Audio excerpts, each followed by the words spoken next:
Bonjour à toutes et tous. Nous allons débuter notre conférence qui porte aujourd'hui sur la mise à jour du document unique dans les métiers du spectacle. Tout d'abord, nous vous remercions d'être aussi nombreux aujourd'hui. Vous êtes actuellement une soixantaine à vous connecter. Vous étiez 170 inscrits, donc nous espérons que vous allez nous rejoindre. 9 services de santé au travail de la région Île-de-France ont décidé d'organiser cette conférence aujourd'hui pour vous permettre de ne pas rester isolés face aux questions que vous vous posez. Nous allons donc bénéficier des interventions d'Amandine Dupont, qui est technicienne en hygiène et sécurité au CMB, Yann Hilaire, qui est ergonome du travail au CMB aussi, et nous aurons en ligne Isabelle Barraza, chargée de développement, et Pauline Thierry, ergonome psychologue du travail au CMB aussi, pour répondre à vos questions, pour relever vos questions sur lesquelles les intervenants pourront revenir.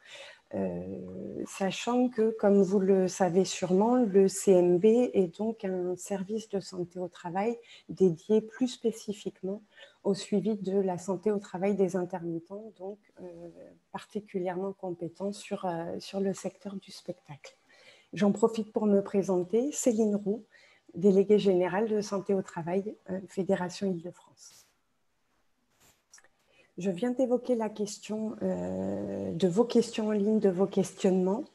Vous avez la possibilité, pour poser vos questions en ligne, de cliquer sur le petit bouton Q&R. Une fois que vous avez cliqué sur ce bouton, vous pouvez formuler votre question et nous l'envoyer. En fonction des questions, nous pourrons être amenés à vous répondre en ligne, donc à apporter une réponse écrite à votre question, ou sinon Yann et Amandine pourront revenir sur la question pour que tous les participants puissent profiter de la réponse. Et pour certaines questions plus spécifiques, peut-être à votre activité ou à votre entreprise, nous alimenterons une foire aux questions, un document qui vous sera accessible à l'issue de la conférence. Donc, pour répondre à la première question qui est en ligne, recevra-t-on le PowerPoint de la présentation? Donc, vous aurez à votre disposition sur le site de la Fédération, à l'issue de la conférence, donc plutôt dans la soirée, une foire aux questions qui reprendra les questions qui ont été posées et les réponses que nous pouvons vous apporter. Dernier petit point d'organisation. Si vous avez une question qui vous intéresse plus particulièrement qu'un autre participant a posé, vous avez la possibilité de cliquer sur ce petit pouce qui fera connaître aux intervenants votre souhait aussi de voir une réponse apportée à cette question. Donc, nous allons débuter le contenu de cette conférence. Je vais demander à Yann et Amandine de me rejoindre pour que nous puissions débuter. Donc, ils sont prêts. J'arrête le partage d'écran. Nous avons vraiment organisé cette conférence en échange avec vous. Donc, ce ne sera pas une présentation descendante sur la base d'un PowerPoint. Bonjour. Bonjour. Sur la question justement du document unique, pourquoi parler du document unique face à la crise du Covid en ce moment? On parle souvent du Covid-19 et de son lien avec le document unique. Pourquoi a-t-on besoin de mettre à jour cette évaluation face à cette maladie? Eh bien, tout d'abord, il est nécessaire, oui, en effet, de mettre à jour le document unique par rapport à cette maladie, parce que c'est une maladie qui peut avoir, bien sûr, un impact sur la santé des travailleurs. Donc, c'est pour ça que la structure doit mettre en place, l'employeur doit mettre en place le document unique. La santé des travailleurs, donc pour ça, il doit mettre en place des moyens de façon à pouvoir respecter la distanciation sociale, des moyens aussi s'approvisionner en produits pour désinfecter les surfaces ou désinfecter les locaux et les nettoyer en conséquence. Il doit aussi Ça a aussi un impact sur le travail. Donc, il y a beaucoup d'entreprises qui se sont retrouvées confrontées à un télétravail qui a été imposé. Donc, ça change l'organisation du travail. Ça demande aussi d'utiliser des outils qui étaient peut-être pas habituels au début, donc des outils pour la communication, tels que Zoom, Teams ou Skype ou d'autres outils. Donc, il faut il faut se former en conséquence. Et puis, ça demande aussi de maintenir un lien au sein de l'entreprise pour la communication générale et puis aussi peut-être d'adapter des nouvelles procédures et des nouvelles méthodologies de travail pour pouvoir continuer à faire perdurer l'activité pendant cette période qu'est la pandémie. Donc tout ça, ce sont des aspects qui sont nécessaires et donc le cadre réglementaire impose pour cela la mise à jour du document unique. Du coup, pouvez-vous nous rappeler rapidement les bases du document unique?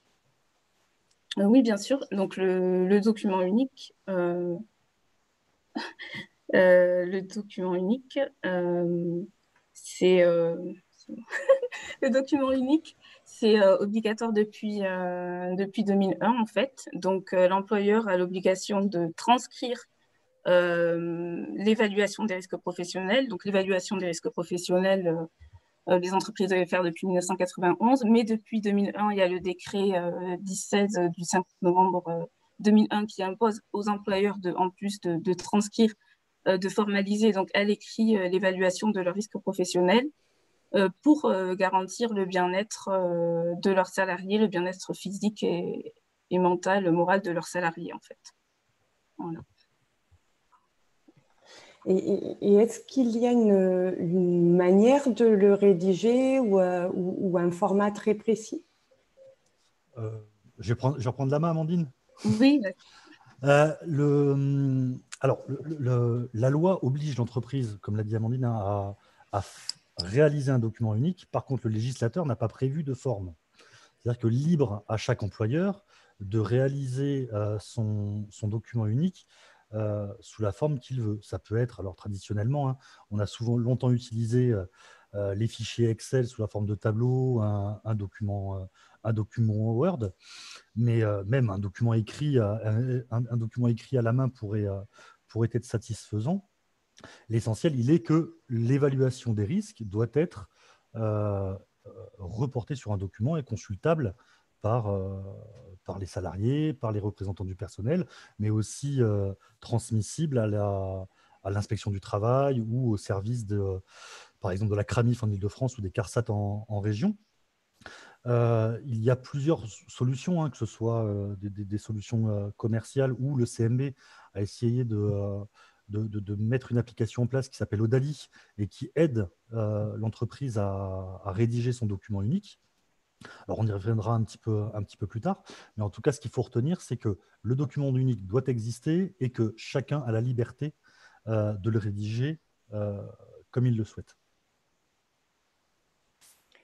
Et du coup, une fois qu'il est rédigé, quels sont les critères qui vont obliger une entreprise à le mettre à jour? Alors, cette partie-là, il y a deux règles qu'il faut retenir. C'est que le législateur, l'État, le Code du travail, nous oblige à se repencher sur le document unique au moins une fois par an. C'est-à-dire que ça doit être intégré dans les processus de travail tous les ans.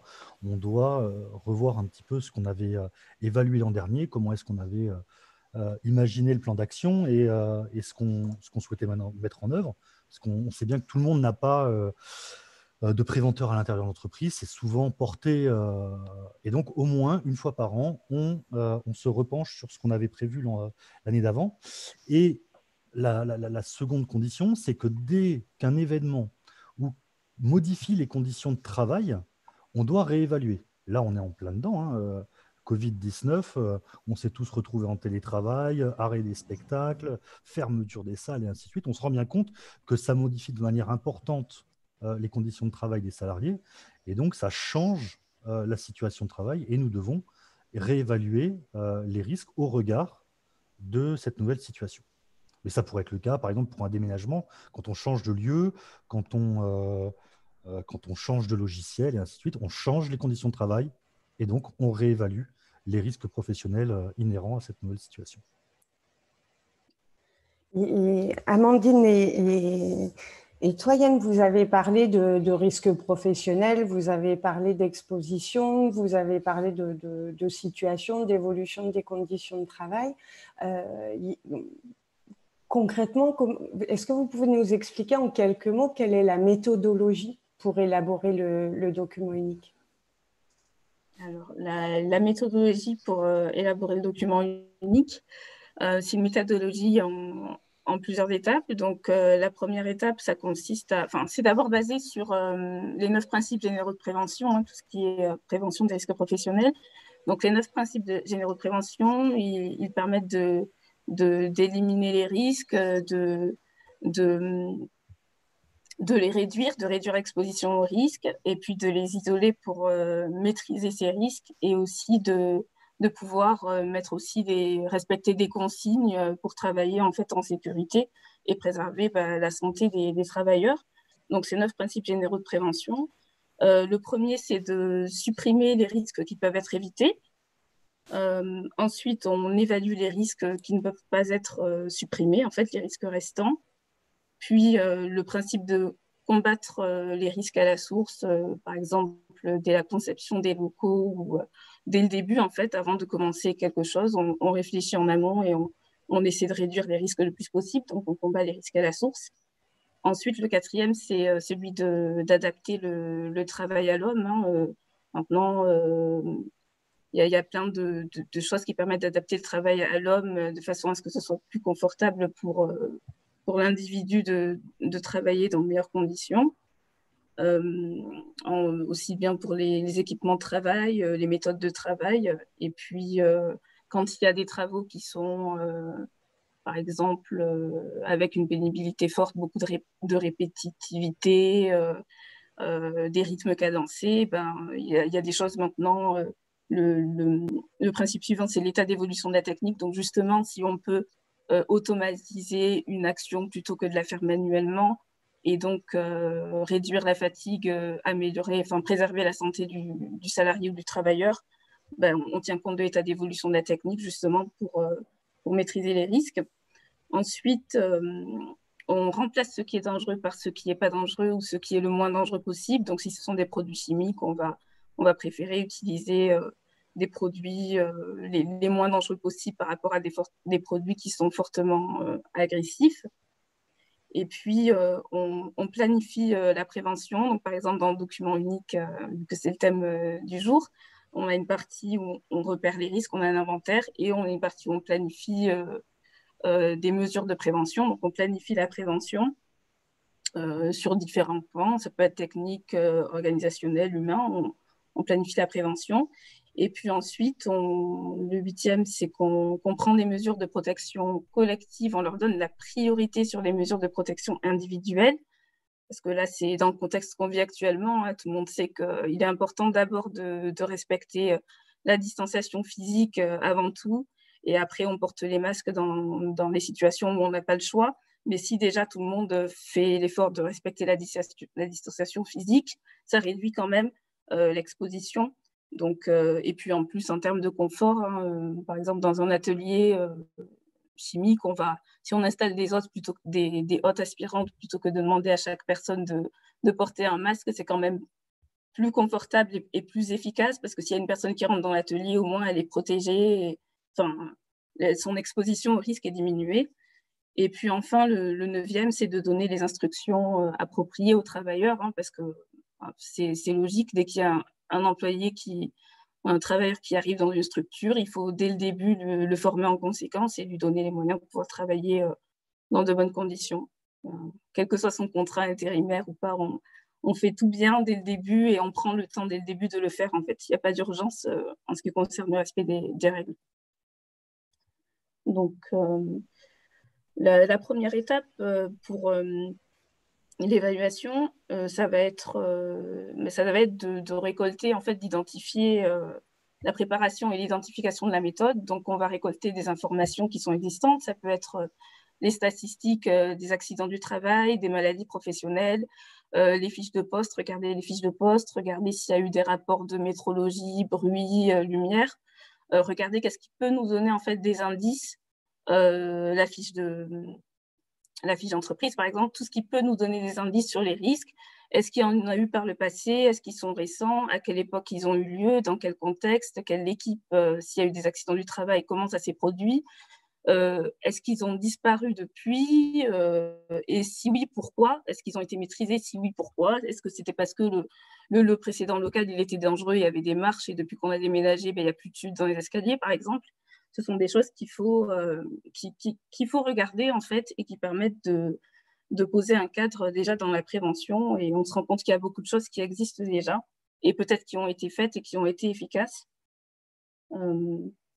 Par la suite. Ensuite, on peut aussi former un groupe de travail en conséquence pour pouvoir, en fonction de la taille de la structure, avec une personne, enfin, on en parle avec le représentant du personnel, avec une personne de chaque équipe, justement, ou de chaque métier, pour pouvoir faire une équipe la plus représentative possible. Et après, et si jamais on est seul et qu'on le fait, il faut toujours garder en tête qu'il faut consulter son équipe, les salariés, les travailleurs, pour pouvoir rendre un document unique le plus proche de la réalité possible et que chaque corps de métier se sente reconnu dans cette évaluation des risques. C'est un travail global et c'est un travail d'équipe et c'est important de le faire ensemble et pas seul. Voilà. Et donc après, il y a la partie aussi où on peut créer des unités de travail. Donc les unités de travail, c'est le terme réglementaire obligatoire qui doit absolument apparaître dans le document unique. Dans des unités de travail, ce sont des unités dans lesquelles les travailleurs sont exposés à des risques similaires. Donc, ils sont exposés à des risques similaires. Donc, ça peut être par critères de métier, de degré d'autonomie ou par exemple critères géographiques. Et dans le document unique, c'est très important à identifier dès le début pour pouvoir faire les étapes suivantes de l'évaluation.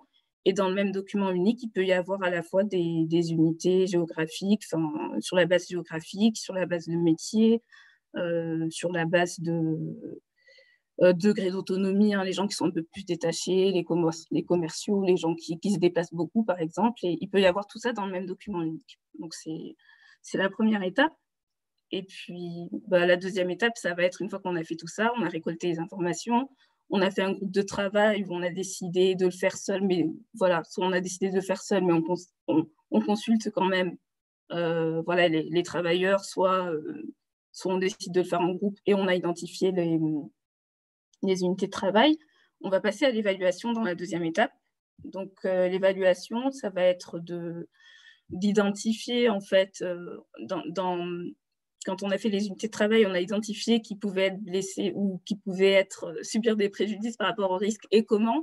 Et là, en fait, ça va permettre de savoir quelle méthodologie on va appliquer pour identifier ces risques. Donc, ça peut être de l'observation, ça peut être du dialogue, ça peut être des questionnaires, ça peut être... on peut mettre en place différentes méthodes, en fait, pour observer au mieux ces risques, surtout les identifier dès le début. Et surtout, la communication, elle reste très importante. Et ça permet aussi de faire la différence entre la théorie, le travail prescrit et puis le travail réel, en fait. Donc, on a des fiches de poste qui donnent voilà, certaines indications. Et quand on rentre dans l'évaluation des risques, ça permet de mettre en évidence certaines contraintes, certaines difficultés ou certains dangers auxquels on n'avait pas pensé, en fait. Et ça permet de renforcer le lien un peu, faire un lien plus étroit avec le travailleur pour comprendre, en fait, les difficultés auxquelles il peut faire face dans son activité. Et donc, pour ça, c'est important de prendre en compte l'environnement de travail, parce que l'environnement de travail peut exposer à des risques, l'aspect aussi des risques psychosociaux, et puis la nature du travail, donc les équipements de travail, tout ça, c'est à prendre en compte dans cette phase d'observation, d'identification des risques. pour pouvoir les évaluer au mieux. Et puis aussi, l'entreprise aura décidé aussi d'avoir une structure pour évaluer. Ça peut être une matrice avec des codes gravité, fréquence. Et tout ça, ça nous conduit à la troisième étape qui est de l'évaluation. On hiérarchise les risques, donc en fonction de la gravité et de la fréquence d'exposition. Donc, si une situation se produit fréquemment ou très rarement, et en fonction de sa gravité, elle peut provoquer un accident du travail sans arrêt, un accident du travail avec arrêt, une longue incapacité. En fonction de tout ça, on décide, l'entreprise est libre, la structure est libre de décider de sa méthode de cotation et donc de faire ressortir les risques qui sont les plus importants et de là de proposer des niveaux de priorité en fait. Et dans ces niveaux de priorité, elle décidera de proposer des actions et avec un temps d'application, de mise en œuvre du plan d'action plus ou moins court. Donc, par exemple, si une situation est très dangereuse, qu'il n'y a pas de, disons, risque incendie, il n'y a rien qui est fait dans l'entreprise pour le risque incendie et c'est très, très important. C'est une entreprise avec beaucoup de salariés et tout. Là, ce sera une priorité de mettre en place des choses pour le risque incendie et il faudra le faire dans un délai le plus bref possible, en fait. Le délai le plus court sera le mieux. Et puis, si ce sont des situations qui peuvent attendre un peu, on essaie de la planifier quand même au minimum dans l'année. Et puis, si ce sont des situations qui sont très importantes, mais qui, pour des raisons de budget, ne peuvent pas être faites tout de suite, on planifie, on se dit, on a un an, le premier mois, on fait une première partie, on fait ça, le deuxième mois, on fait ça. Et on planifie, on planifie l'action pour montrer qu'on est de bonne foi dessus et qu'on va faire au mieux pour résoudre le problème. Et surtout, on l'identifie. Ce n'est pas parce qu'on ne peut pas y pallier tout de suite pour des raisons de budget qu'on ne l'identifie pas et que le problème est invisible. Ça, c'est très important de le noter dès le début. Et donc voilà pour la méthode. Donc, il y a le plan d'action. Le plan d'action, c'est l'étape 4. Le plan d'action, en fait, c'est qu'il faut toujours penser, garder en tête les 9 principes généraux de prévention. Donc, si on peut supprimer les risques, on les supprime. Et après, sinon, on ne peut pas. On met en place des actions les plus efficaces possibles avec les moyens qu'on a. L'entreprise fait toujours avec les moyens qu'elle a pour pouvoir y pallier. Et même si dans les moyens qu'elle a, elle prévoit de demander, par exemple, des subventions pour réduire le problème, elle peut l'écrire aussi dans le document unique pour montrer qu'elle travaille sur le problème et que son but, c'est de le résoudre. Et ensuite, la dernière étape du document unique, la 5e, c'est la réévaluation. Donc, chaque année, comme le disait Yann, on réévalue à minima une fois par an le document unique. Et pour ça, on se pose sur la dernière version du document unique. On identifie, par exemple, le plan d'action, qu'est-ce qui a été mis en place sur l'année, qu'est-ce qui n'a pas été mis en place. On se pose des questions, on se demande pourquoi ça n'a pas été mis en place. Est-ce que le projet, la mesure préventive, elle était trop ambitieuse ou est-ce que ça coûtait trop cher? Comment on peut le redécouper? Est-ce que la situation dangereuse a disparu? Comment elle a disparu? En fait, il faut se poser des questions et affiner l'analyse. Au fur et à mesure des années, on affine l'analyse parce que ce n'est pas parce qu'une entreprise n'a pas d'accident du travail et n'a pas de maladie professionnelle qu'il n'y a pas de problème, en fait. Commencer le document unique, c'est déjà une chose, mais chaque année, quand on le réactualise, il faut quand même affiner l'évaluation, en fait, et peut-être même creuser jusqu'à de niveau des presque accidents, des choses qui ne sont pas déclarées, mais qui peuvent quand même être améliorées. Et pour ça, on renforce en fait la culture santé-sécurité de l'entreprise et on essaie d'aller plus loin. Donc, le document unique, c'est vraiment une démarche, une fois qu'elle est mise en route, qui est vraiment un atout pour l'employeur parce que même au niveau des cotisations ou des accidents du travail ou des maladies professionnelles, plus l'analyse est fine une fois qu'il a commencé la démarche et qu'il avance dans le temps, mieux c'est pour lui parce que voilà, c'est très important de cette partie de réévaluation. En fait, elle est très importante, elle n'est pas à négliger. Au fur et à mesure des années, il faut vraiment l'affiner et c'est là qu'on voit la finesse de l'analyse et c'est très important.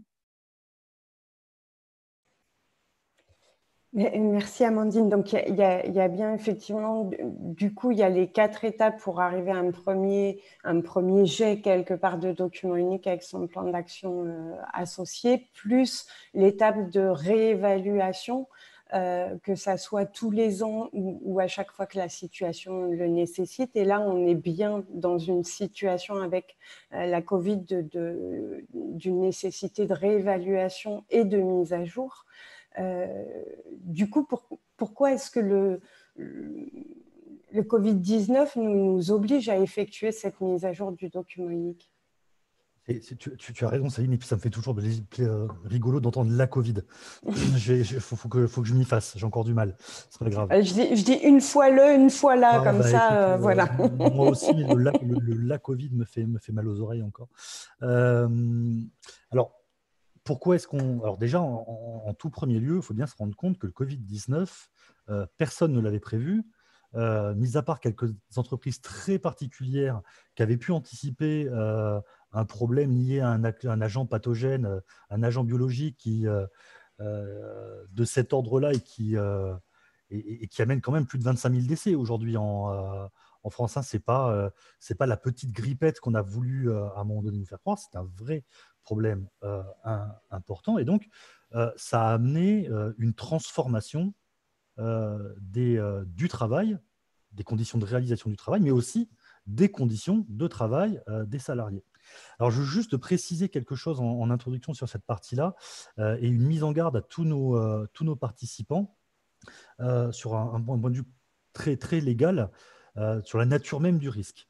On est tous d'accord pour dire que, de toute façon, la Covid, est un agent biologique. Donc, par définition, il devrait être évalué dans la famille de risques biologiques. Alors, ça va être un peu technique. J'essaie d'être le plus clair possible. N'hésitez pas à me dire si je ne le suis pas. Mais il faut faire attention à la formulation de la rédaction dans le document unique de cet aspect-là, parce que ce n'est pas lié, la Covid n'est pas liée à l'activité de l'entreprise. C'est quelque chose d'environnemental. Aujourd'hui, certes, on peut attraper la Covid au travail, mais on peut aussi l'attraper dans la rue, dans les transports en commun, et ainsi de suite. Donc, ce n'est pas la nature même de l'activité qui rend ça. Donc, c'est dans la rédaction, il faut toujours préciser que c'est dans le cadre de la pandémie de Covid que nous mettons en place des actions de prévention particulières ou que nous évaluons telle et telle situation. Pourquoi être très vigilant à ça? C'est que la jurisprudence de ces dernières semaines a amené certains juges à considérer que la formulation des situations à l'intérieur du document unique de certaines entreprises les engageait dans une partie du Code du travail qui est définie spécialement pour les entreprises qui ont des risques biologiques avérés. Et donc, des laboratoires, des laboratoires de recherche, même des laboratoires d'analyse, où par définition, c'est vrai que les salariés sont directement en contact avec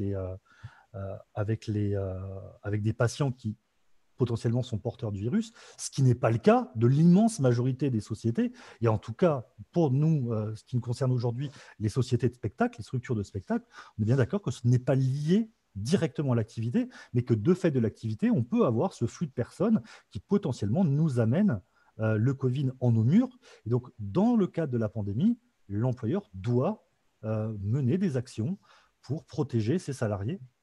Et nous parlons que des salariés aujourd'hui. On ne parlera pas de l'accueil du public, c'est une autre partie où on est moins concerné, enfin on est moins expert sur la question au CMB. Et même si je sais que bon nombre de structures sont associatives et comportent de nombreux bénévoles, le document unique est spécifiquement réalisé pour les salariés des structures. il ne faut pas laisser les bénévoles de côté, on est bien d'accord, mais en tout cas, ça ne se traite pas dans le document unique. Donc, pour répondre maintenant précisément à ta question, Céline, c'est que du fait que les conditions de travail, les conditions d'exécution du travail sont modifiées par le Covid, de fait, on est de toute façon obligé de mettre à jour le document unique sur un certain nombre de situations. Du coup, si c'est pas possible parce qu'en tant que service de santé au travail, j'ai obligatoirement réalisé mon document unique, mais si je l'ai pas encore réalisé, est-ce que je dois tout évaluer avant de traiter de la question du Covid ou enfin, je m'y prends comment? Alors, Amandine l'a dit tout à l'heure, un document unique, ça n'est jamais fini finalement. Donc, on ne peut pas se dire qu'on va tout faire et que ça sera parfait. C'est pour ça qu'on nous demande de les réévaluer tous les ans. C'est qu'il y a des éléments et ainsi de suite. Aujourd'hui, nous sommes dans une situation qui est un petit peu unique, même pour nous, service de santé au travail. C'est que si le travail de prévention des risques n'est pas fait, nous ne pouvons pas reprendre l'activité. Donc, pour le coup, il faut bien traiter cette question-là. C'est un vrai changement de paradigme dans l'univers de la santé au travail. D'abord, d'habitude, on fait l'activité, puis après, on s'occupe des risques professionnels. Là, c'est l'inverse. C'est que nous devons traiter cette question du risque. Et donc, là, prioritairement, pour que les entreprises puissent reprendre sereinement, il faut réaliser ce document unique à travers comment est-ce que j'accueille mes salariés et comment je les maintiens en sécurité. Donc non, il ne faut pas tout évaluer, il faut entamer le travail au regard de ce qu'a modifié, le Covid, et puis d'enclencher une démarche qui va se poursuivre dans les 10 prochaines années. Il ne faut pas imaginer de toute façon de faire un DU en quelques jours, c'est de toute façon pas possible. Même nous, professionnels du document unique, c'est extrêmement complexe et c'est long, et c'est dans le temps. Tout à l'heure, Amandine parlait des presque accidents ou des incidents auxquels on ne peut pas penser. Je prends souvent l'exemple dans le spectacle, dans un théâtre, vous arrivez le matin, il y a un projecteur qui est tombé, personne n'était dessous, tant mieux, mais c'est quand même quelque chose à prendre en compte parce que s'il y avait eu des salariés qui l'avaient pris sur la tête, là on était en accident de travail. Donc il faut le traiter, et ça on le découvre quand le projecteur est par terre. Donc on traite les questions Covid.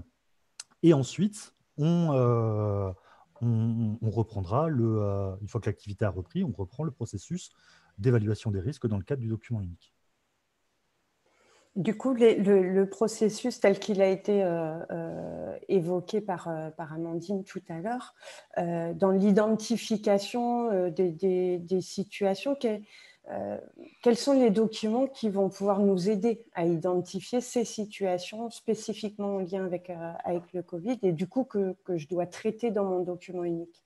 Alors, j'ai envie de dire pour une fois, même si on ne devrait pas dire, mais en tout cas, bon nombre d'acteurs de la prévention et en lien avec le travail ont publié bon nombre de documents. Le premier document qui me vient à l'esprit, c'est le protocole national de déconfinement.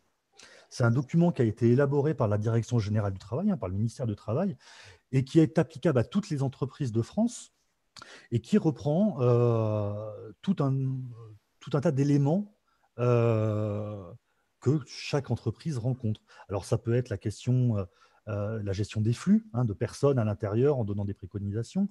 Ça peut être toute la question des ménages, toute la question du transport, mais aussi quelle conduite à tenir en cas de symptômes se rapprochant du Covid, ce qui est autorisé ou interdit à l'employeur. On a eu bon nombre d'entreprises qui se sont dit tiens, je vais faire des tests ou je vais prendre la température systématiquement à mes salariés. Donc tout ça et donc répond quasiment à 80-85% des questions qu'on peut se poser en lien avec la prise en charge de cette Covid. Difficile. Donc on a ce premier document qui opère. Ensuite, on a un deuxième niveau, et là, je suis content qu'on le fasse aujourd'hui, puisque avant-hier, le ministère de la Culture a sorti les fiches dites sectorielles. Donc, alors, de mémoire, il y a les fiches danse et activité cirque pour les circassiens, l'activité de musique, l'activité du théâtre. Et puis, pour tout ce qui est toute la partie audiovisuelle, les deux CCHSCT, cinéma et production audiovisuelle, avaient sorti des documents en lien avec la Covid, et les organisations patronales et syndicales ont elles-mêmes travaillé. On peut citer par exemple le travail qui a été élaboré par le Sympaz pour les prestataires du spectacle. Et donc, on a une succession qui reprend spécifiquement les difficultés que peuvent rencontrer les entreprises du secteur, avec toutes les petites avec toutes les spécificités qu'ils ont dans leur activité. J'invite aussi tout le monde à se rapprocher des grandes agences nationales que sont l'INRS et l'ANACT, qui tiennent à jour un certain nombre de fichiers, d'informations, de foires aux questions, qui elles aussi répondent à un grand nombre de choses. Et on a eu une grande difficulté. Je fais un peu de disruption par rapport à ce qu'on prévoit, mais on a eu de grandes difficultés. C'est que le 17 mars, on se retrouve face à quelque chose que personne ne connaît. Et donc, on a appris en marchant. Et donc, le document qui était valable le 1er avril, on est le 2 juillet aujourd'hui, n'est plus valable. Tout le monde s'est mis en ordre de bataille pour mettre à jour régulièrement ces fichiers. Donc, l'INRS et l'ANACT font un travail qui est extrêmement bien suivi, donc avec des choses qui sont à jour. Et ensuite, on a tous les documents un peu plus spécifiques que la fédération dont tu fais partie a mis à jour, mais chaque région a travaillé. Et le CMB a publié énormément de fiches et d'informations pour permettre à chacun de prendre connaissance des informations exploitables pour traiter cette question du Covid dans le cadre du document unique, mais aussi dans la reprise d'activité. Et du coup, donc, une fois qu'on a fait un peu l'état des lieux, il y a d'ailleurs des questions qui ont été posées sur la relation entre ces documents-là, type protocole de déconfinement ou guide ou fiche sectorielle, et le document unique. Est-ce que si on met ces documents-là en annexe du document unique, ça suffit? Est-ce que si on met en place toutes les mesures de ces documents-là, est-ce que du coup on est quand même obligé d'inscrire ça dans le document unique? Mais du coup, cette identification des situations, une fois qu'on a fait le travail, comment est-ce qu'on doit évaluer le risque par rapport à l'activité spécifique de l'entreprise? Est-ce qu'on évalue, tu as évoqué le risque biologique tout à l'heure, on a parlé d'organisation, on a parlé de risques psychosociaux, voilà. Qu'est-ce qu'on évalue en fait? Je te propose, Amandine, je réponds à la toute première partie de la question, puis après je te laisse rebondir sur les familles de risques. Parce que la question est très intéressante sur comment, on pourrait dire, quelle est la valeur, ou comment s'articulent les différents documents. Parce que le gouvernement avait demandé à chaque entreprise de produire un protocole sanitaire. Et quelles sont la valeur des documents et comment est-ce qu'ils s'articulent les uns par rapport aux autres. Le document unique, encore une fois, comme l'a expliqué Amandine, c'est le document qui va récapituler, qui va permettre de mettre en mots tout ce qui est fait dans l'entreprise pour prévenir les risques professionnels. On peut tout à fait annexer, moi ça ne me gêne pas, mais même si ce n'est pas une obligation, on peut annexer le protocole sanitaire mis en place au document unique. Mais un protocole sanitaire, c'est une réponse, c'est l'action qui est mise en œuvre pour répondre à une situation particulière. Donc le protocole ne suffit pas seul, il est une réponse à la situation qu'on a évaluée dans le document unique. Et ensuite, toute cette succession de documentation qui est mise à disposition des entreprises n'est pas suffisante en tant que telle, parce que, et c'est bien toute la difficulté de la prévention des risques professionnels, chaque entreprise est unique, chaque réalité de travail est unique. Deux bâtiments sont différents. Chaque troupe de théâtre ou chaque groupe de musique met en œuvre une activité scénique particulière, à des processus de création particuliers, et c'est ça qu'on demande d'évaluer. C'est la particularité de l'entreprise, de la structure, et de la mettre en mots, d'évaluer comment est-ce que cette activité, cette façon de travailler nous fait prendre plus ou moins des risques et qu'est-ce que je mets en œuvre pour pouvoir ou les éliminer ou les réduire. Donc, ces documents sont importants et ils sont même essentiels parce que on est tous conscients que dans les structures et dans les entreprises, personne n'a un bac+5 en prévention des risques professionnels dans chaque compagnie de théâtre. Mais en même temps, ces documents-là sont de la ressource qui permettent à tout un chacun de pouvoir trouver des solutions à la situation inédite que l'on vit. Ça répond à la question, Céline? Ouais. Pour moi, oui. Pour toi, oui. Bon, Pour moi, oui. Amandine répond à la seconde partie alors. Oui, donc c'était les choses, les situations à réévaluer, c'est ça. Oui. Donc donc en fait il y a tous les risques qui sont liés à la pandémie en fait, au fait qui est le Covid-19 en ce moment.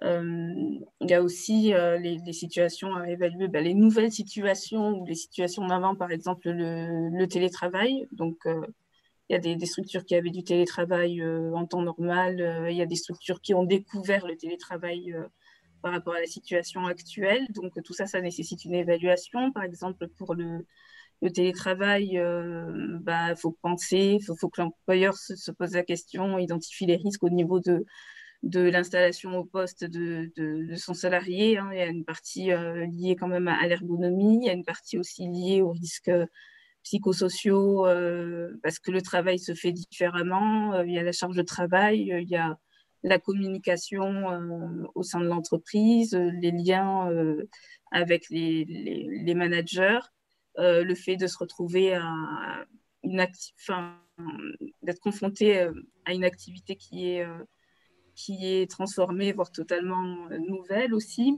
une perte de repères. Donc, et puis aussi, il faut penser à l'environnement de travail et à la sécurité des salariés dans ces nouvelles conditions-là. Ça peut être la sécurité liée aux locaux, la sécurité pour les gens qui se retrouvent en situation de travailleurs isolés aussi. Donc, ça met en évidence beaucoup de nouvelles situations.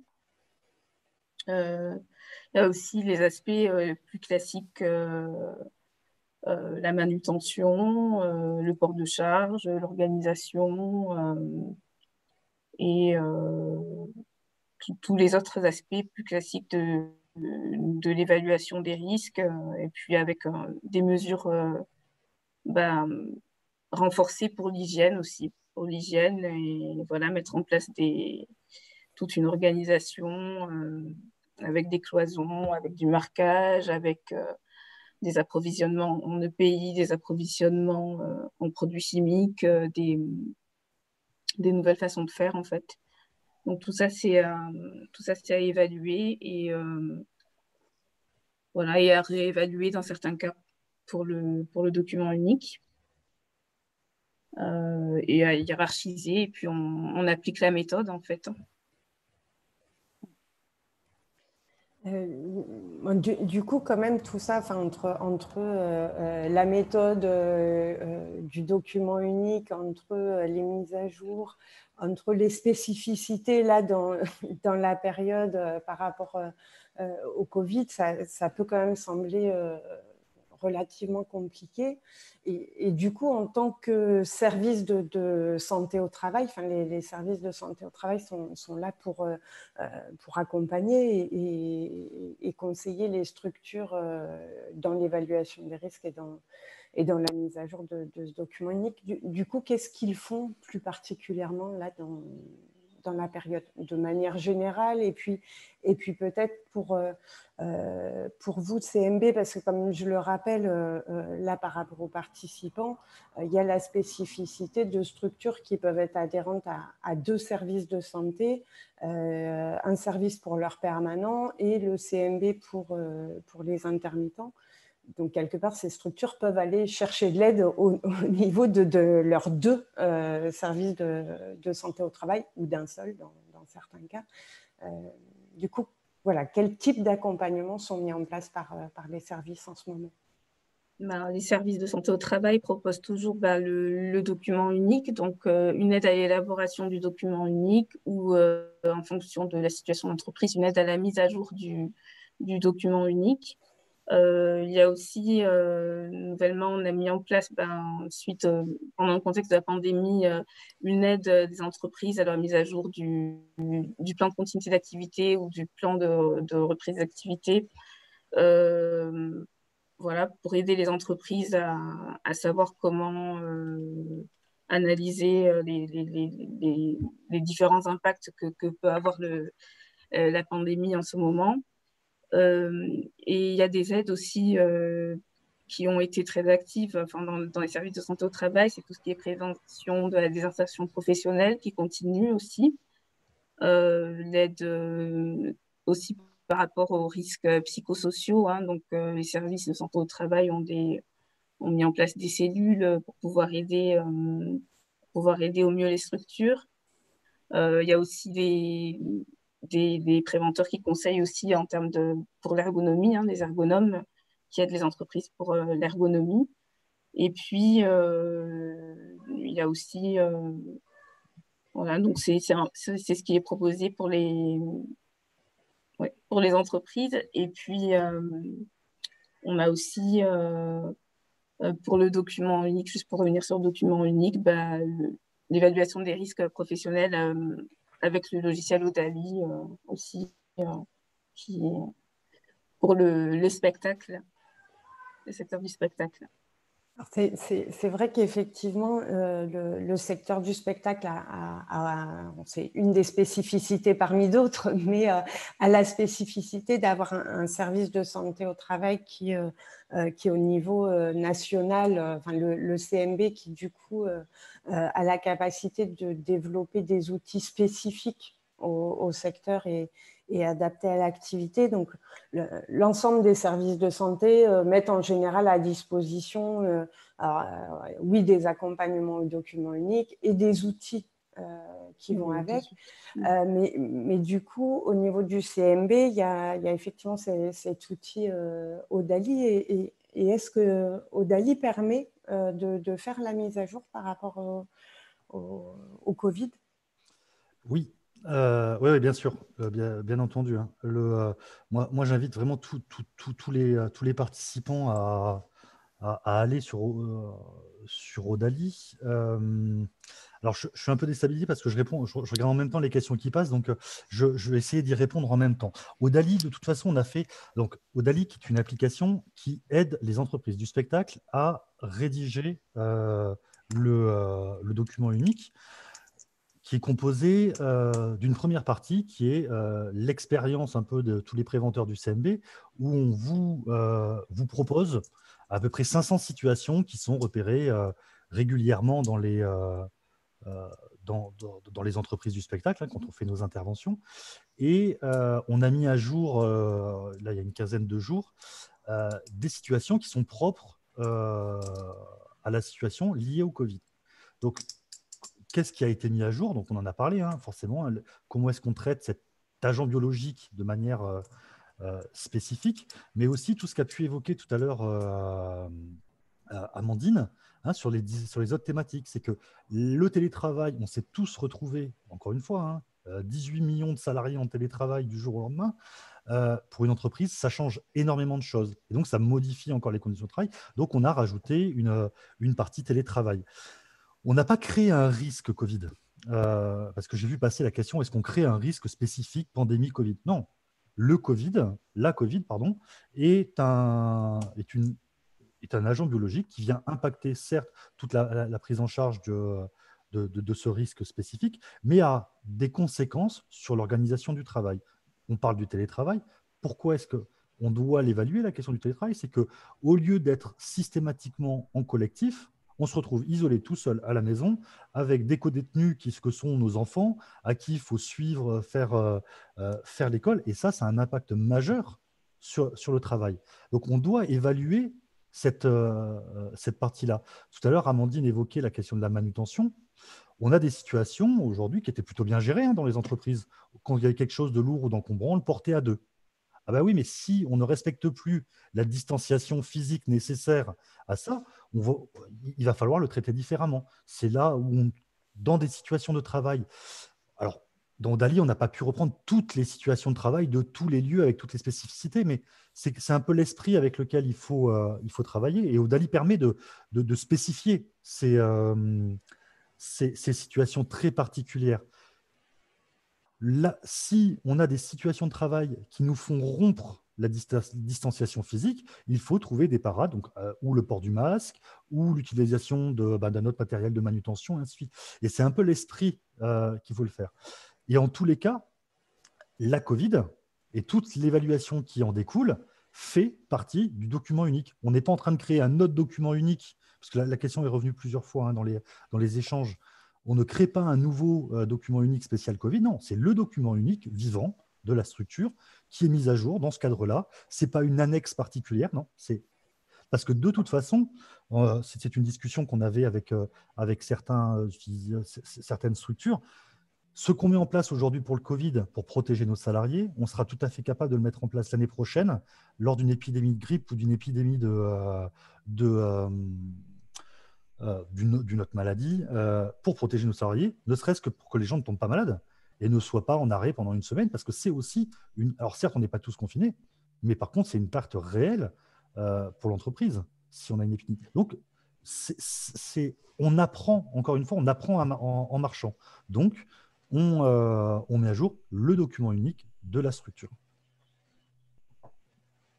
Et donc, pour finir de répondre sur Odali, la mise à jour a été faite et j'invite vraiment les structures à réfléchir, à penser leur situation précise de travail afin de mettre à jour. Et le logiciel permet tout à fait de personnaliser à l'extrême les situations en éditant ses propres situations et en faisant l'évaluation derrière.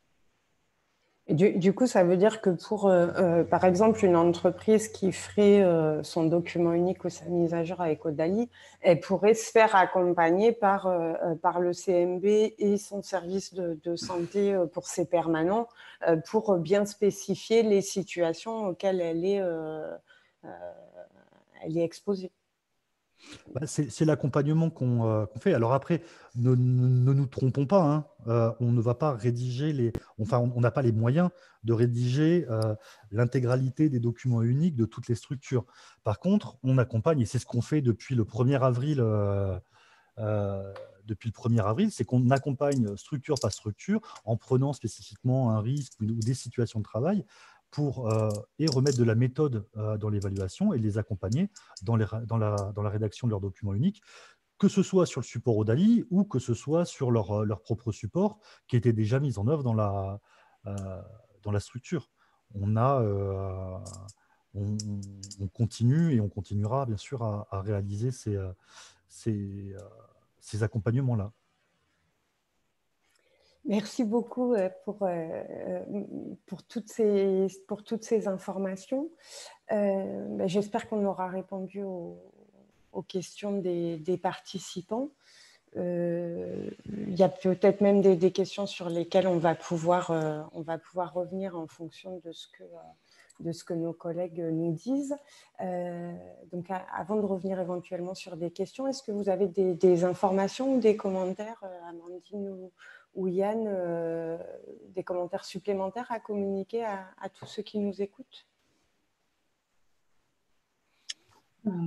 Ce serait sur tout ce qui est élaboration des plans de continuité d'activité, et que ce sont quand même des choses là, qui sont dans l'air du temps en ce moment, et c'est assez important parce que le document unique, il permet de garantir la santé et la sécurité des travailleurs, des salariés. Et c'est vrai réaliser un plan de continuité d'activité ou un plan de reprise d'activité en complément du document unique, c'est assez intéressant pour les entreprises parce que ça leur permet, pour les employeurs, parce que ça leur permet d'avoir une vision à plus long terme en fait sur leur activité. Ça leur permet d'identifier les processus clés de leur activité, de vraiment, comment dire, de vraiment faire un mapping en fait de leur activité et d'aller plus loin, en fait, de se projeter dans le futur par rapport à leur activité pour pouvoir la faire perdurer et que l'activité puisse survivre le plus longtemps possible à toutes sortes de situations imprévues. Là, on est dans une pandémie qui est imprévue, mais qui nous permet quand même, pour certaines entreprises, parce qu'il y a des entreprises qui ont dû faire face à une interruption totale et brute de leur activité, qui nous permet pour d'autres entreprises, les autres entreprises qui ont la chance de pouvoir faire du télétravail et de pouvoir continuer à travailler à distance, elles ont beaucoup de chance et c'est bien. Et pour d'autres qui n'ont peut-être pas cette chance ou qui ont dû subir en fait la pandémie d'une façon trop brute et qui n'avaient pas eu l'occasion d'anticiper auparavant, de réinventer leur activité, ben, ça permet de faire tout ça. Et donc en fait,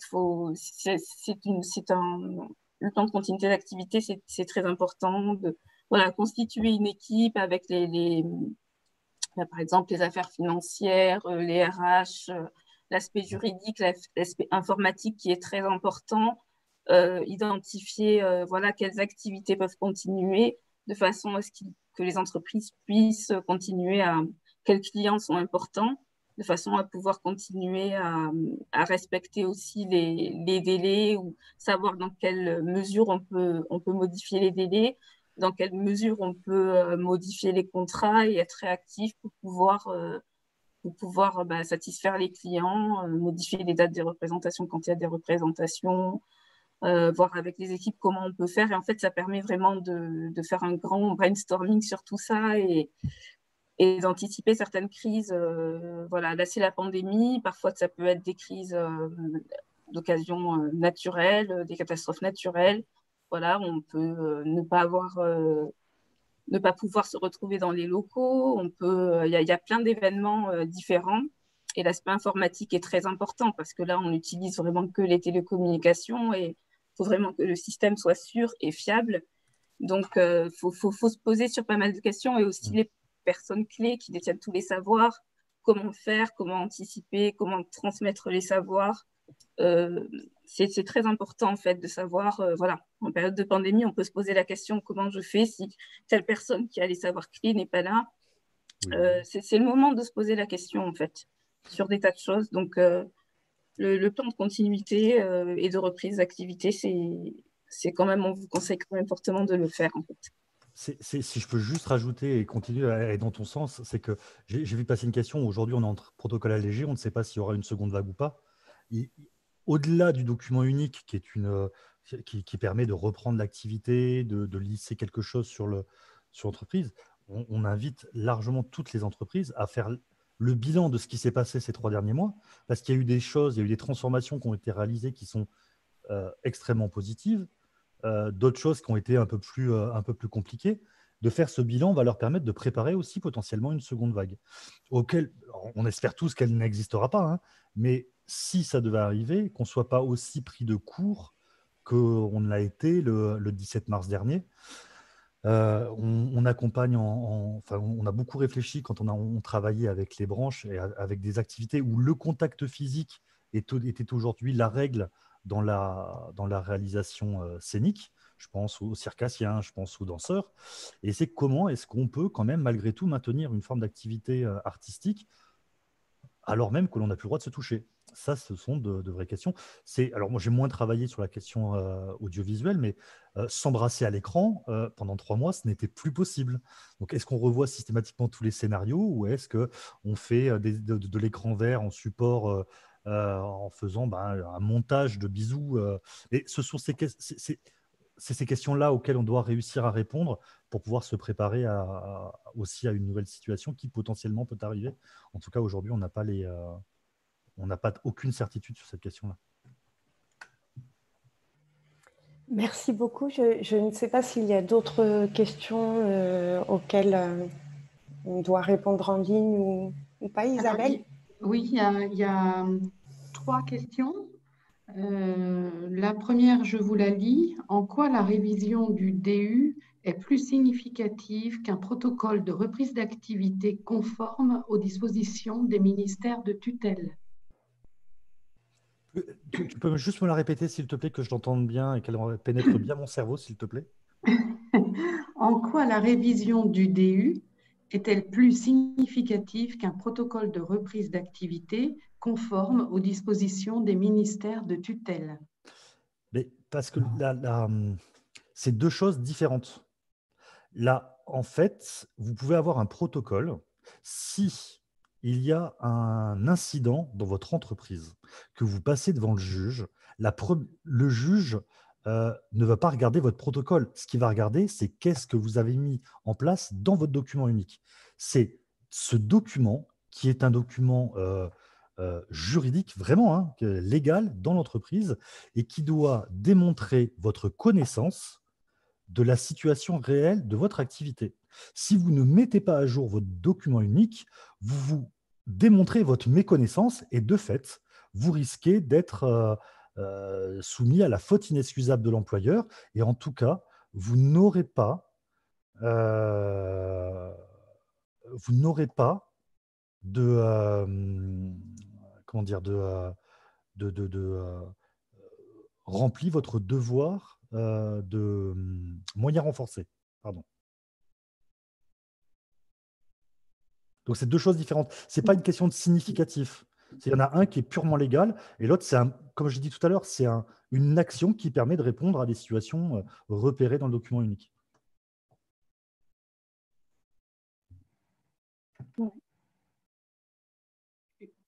Une autre question. Oui, tu en as évoqué deux autres. Oui. Est-ce qu'on annexe les risques liés au Covid ou doit-on les intégrer dans notre document initial?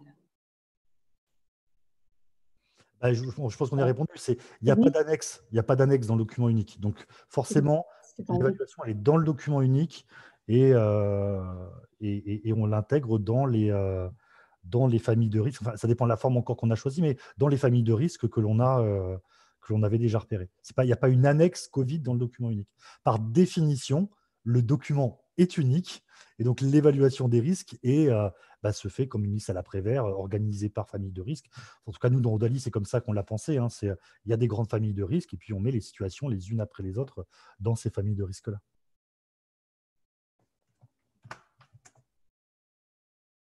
Donc, à ta question, non, on n'annexe pas, on met dedans. Et la troisième question, du coup, Isabelle? Comment est-ce qu'on accède à la plateforme Odali? Elle est en ligne. Alors, sous Google, vous tapez Odali 2, O-D-A-L-I-E 2, et vous y avez directement accès, ou via le site du CMB. Et pour le coup, c'est bien pour les entreprises du spectacle et c'est gratuit. Vous n'avez pas, il n'y a rien à payer, il n'y a pas d'abonnement. Donc, c'est totalement disponible, c'est fait pour les entreprises du spectacle. Donc, sur le site du CMB, partie employeur, document unique, et vous avez tous les accès pour pouvoir y aller.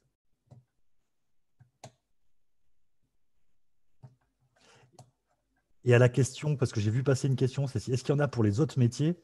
Oui, il y a des choses qui existent. Et l'Union européenne a financé un programme qui s'appelle OIRA, O-I-R-A, et qui traite d'autres métiers. Après, je ne suis pas du tout spécialiste sur tous les métiers qui sont à l'intérieur. Céline, peut-être que tu connais mieux que moi. Mais pour d'autres métiers, oui, il y a d'autres supports. Alors, il y a effectivement tout plein de supports en général qui existent sur le document unique parce que, comme ça a été précisé par Amandine au début, il n'y a pas de modèle cadré réglementairement. Donc, du coup, il y a plusieurs supports qui existent aussi. Il y a OIRA, effectivement, qui a travaillé au niveau européen, mais avec, du coup, en fonction des retours, il peut y avoir des situations qui correspondent plus ou moins à la réglementation française sur certains cas. En support existant, il y a par exemple le transport. Il y a la restauration, il y a tout un tas de secteurs qui ont leur propre outil OIRA. Il y a aussi des outils qui ont été conçus par d'autres services de santé au travail. Il y a différents supports techniques. Donc, il y a des outils qui sont de l'ordre des interfaces en ligne. Il y a d'autres outils, c'est des logiciels. D'autres outils, c'est des matrices sur Excel, par exemple, qui peuvent aider les entreprises à formaliser les choses. Donc, moi, quelque part, le conseil que j'aurais à donner à une entreprise, c'est de trouver le support qui lui correspond le mieux par rapport à son usage et par rapport aux compétences aussi dont elle dispose, et de surtout pas hésiter à se faire accompagner par son service de santé au travail, quel que soit le support qu'elle a choisi, ou au contraire pour choisir un support, parce que son service peut l'aider. Comme je le précisais tout à l'heure, on a particulièrement parlé d'Odali aujourd'hui parce que le CMB intervenait, parce que le CMB a cette spécificité-là d'avoir le suivi des intermittents en compétences nationales. Comme je vous le disais aussi, d'autres partenaires peuvent travailler avec d'autres supports ou peuvent aussi sur proposition de l'entreprise. Par exemple, si l'entreprise utilise Odali, moi, je ne vois pas en quoi, par exemple, un autre service de santé au travail qui travaille pour les permanents avec l'entreprise pourrait ne pas accompagner aussi l'entreprise.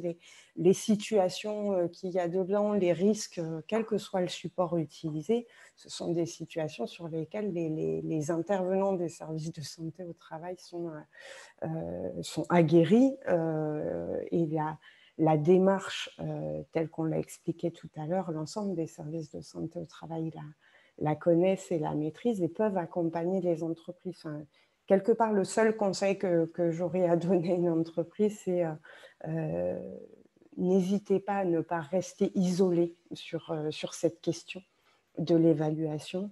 Et les services de santé au travail sont là pour ça. Ça fait partie de nos missions. Ça fait partie de vos cotisations aussi, pour compléter justement sur nos missions. Donc, on a parlé de l'évaluation des risques, on a parlé de la fiche d'entreprise qui peut vous aider aussi à identifier les situations problématiques. On a parlé des accompagnements que les services peuvent vous proposer, soit pour évaluer, soit pour vous aider à définir aussi le plan d'action, à trouver les actions les plus adaptées, les actions de prévention, bien sûr, les plus adaptées à votre activité, et pas forcément de reprendre des actions de prévention que vous pourrez trouver sur Internet ou à la télé ou je ne sais pas où, mais qui ne correspondent pas du tout à votre activité. Donc, les services sont vraiment là pour ça. Nos professionnels, vous avez eu là en intervenant un ergonome et une experte en hygiène et sécurité. Donc, vous voyez qu'on a différentes compétences pour vous accompagner sur le sujet. Et puis, bien évidemment, d'autres missions que vous connaissez par ailleurs sur le suivi de la santé au travail, donc des salariés, et où particulièrement en ce moment, alors ce suivi, il est un peu réorganisé parce qu'y compris, on peut être amené à faire des téléconsultations en ce moment, ce qui n'était pas forcément le cas avant la période de confinement.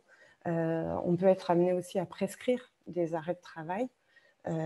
Donc, c'est aussi quelque chose de très particulier à la période, mais c'est bien ce maillage entre le suivi, la connaissance qu'on a de la santé des salariés et les risques professionnels qui vont faire que les conseils qu'on va vous donner vont être au plus proche de votre réalité. Et enfin, comme aujourd'hui, on développe des outils d'information et de sensibilisation pour vous conseiller au mieux pour les actions en prévention. Et donc, je terminerai là-dessus juste pour vous préciser par rapport à différentes questions et répéter qu'à l'issue de ce webinaire, vous aurez une foire aux questions qui reprendra les questions que vous avez posées en ligne et que vous avez posées préalablement à ce webinaire et qui reprendra les questions, mais surtout les réponses, parce que je pense que c'est ça qui vous intéresse. Et puis, donc ça sera disponible sur le site de la Fédération. Et vous retrouverez aussi le replay, je vous affiche le site de la Fédération, vous retrouverez le replay de ce webinaire accessible dès demain matin, pareil sur sur le site de la fédération. Donc, on peut, si vous le souhaitez, laisser encore quelques secondes si vous avez des questions complémentaires.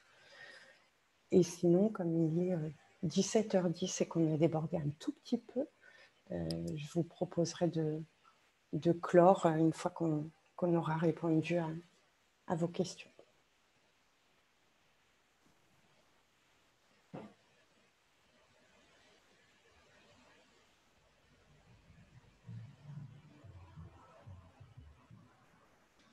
Donc, a priori, comme on n'a pas de nouvelles questions, je vais remercier très sincèrement nos intervenants, Amandine et Yann, pour leurs interventions, pour leur disponibilité aussi dans la préparation de ce webinaire.